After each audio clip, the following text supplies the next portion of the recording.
Mga ka-Jack, so meron tayong bisita kanina umaga, no. Problema niya daw kasi nagpalit siya ng bagong spark plug, nagpalit na rin siya ng bagong ignition coil. Ang problema nung nagpalit siya, naku, lalong nagkaloko-loko, no? Lalong nag-rough idling, nagkaroon ng nanginginig. So nagpalit na siya ng engine support, ganito, etc. Ang dami ng pinapalitan. So anyway mga ka-Jack, ito po, para meron po tayo knowledge, pakita ko po kung anong problema. Kaya mahalaga talaga ma-scanner tayo. Kasi sabi nung iba, hindi kailangan i-scan kasi wala naman check engine. So tayo naman, dahil may scanner tayo, mababasa naman natin. So binasa muna natin sa scanner. And then nakita natin meron nakalagay na misfire number 2. Kaya alam na natin agad yung tutumbukin natin. It's either spark plug o yung ignition coil o may kuryente bang ignition coil o yung tinatawag na injector. So doon lang kasi sa number 2. So ganito mga ka-Jack. So ayan, mababasa natin mga ka-Jack. Tignan natin. Tinipid na lang. Oo, tinipid ko. Kasi balik mo yan. Makikita naman natin. Sir, ibukod mo ngayon yung palyado kanina. Ito. Makikita naman natin kung, ayan, mismong ikaw, matututo ka na. Sa susunod, alam mo na yan. Para pagka, no, habang nasa biyahe tayo, pinag-grab ba ito? Hindi naman. At least habang nasa biyahe, pag nasa biyahe tayo, ayos na ayos. Na hindi tayo kawawa sa kalsada. At, yan.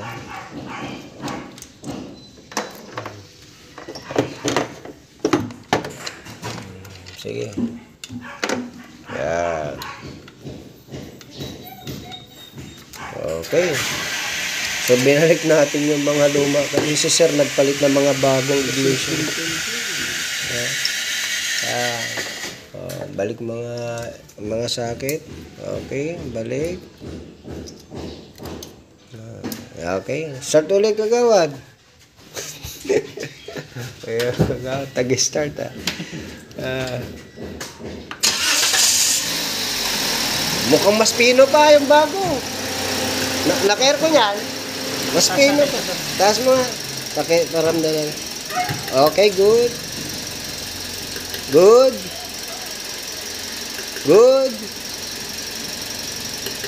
Ayos. Ano naman, yun yung titik nito. Mas maganda pa nga yung bago. Mas tayo nag-ibig. Balik mo na yung mga tinipid na lang. Oo, tinipid ko. Kasi balik mo yan. Makikita naman natin. Sir, ibukod mo ngayon yung palyado kanina. Ito. Makikita naman natin kung, ayan, mismong ikaw, matututo ka na. Sa susunod, alam mo na yan. Para pagka, no, habang nasa biyahe tayo, pinag-grab ba ito? Hindi naman. At least habang nasa biyahe, pag nasa biyahe tayo, ayos na ayos. Na hindi tayo kawawa sa kalsada. At, yan.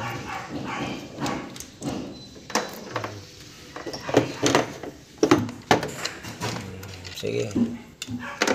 Yan. Okay. So, binalik natin yung mga luma. Kasi si Sir nagpalit ng mga bagong ignition. Balik mga sakit. Okay. Balik. Okay. Start ulit kagawad. Tag-start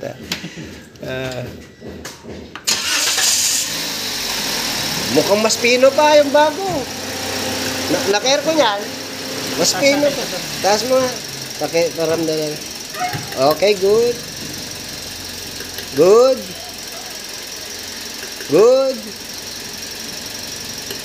Ayos. Ano naman, yun yung titik nito. Mas maganda pa nga yung bago. Mas tayo nag-ibig.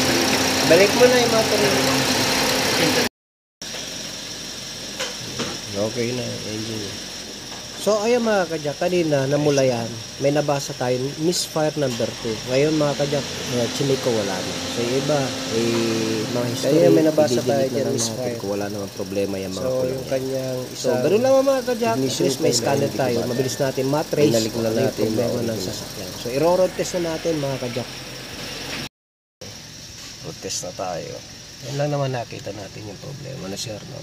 Patay yung isang ignition coil. So, binalik natin yung original. Yung mas okay pa yung original.